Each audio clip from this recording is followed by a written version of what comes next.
Hello, good morning. Nandito tayo ngayon sa Tower Emmanuel ng The Venice Luxury Residences.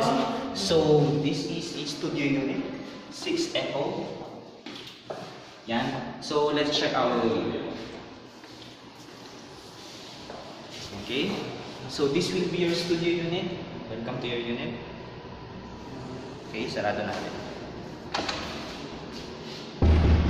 Okay, this will be your bathroom. Mukha siyang mas maluwang compare sa ibang studio units natin. So, this is included. Flooring is ceramic tiles na. Yun. So, this will be our living room. Wood plank is yung flooring style natin dito. So, meron na rin tayong 2-burner cooktops over here. Meron na rin tayong range hood. Ito. And cabinets natin, meron na rin. Ito na rin siya. Ayan. Mga drawers, kasama na rin siya. Kasama na rin to. And we also have a modular closet that is also included na rin. So, ito yung modular closet natin. Malaki na siya. So, pwede na natin ilagay dito yung mga damit natin, mga clothings natin. Yan.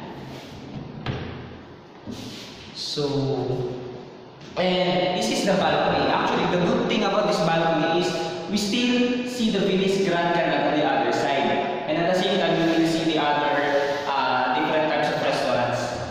So, tara! Yan. So, this will be your balcony. And this will be your view.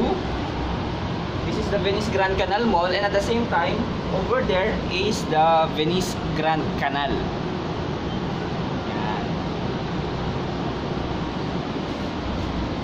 And this will be your location for your AC unit once it's already installed. So very spacious ang studio unit natin compared sa iba.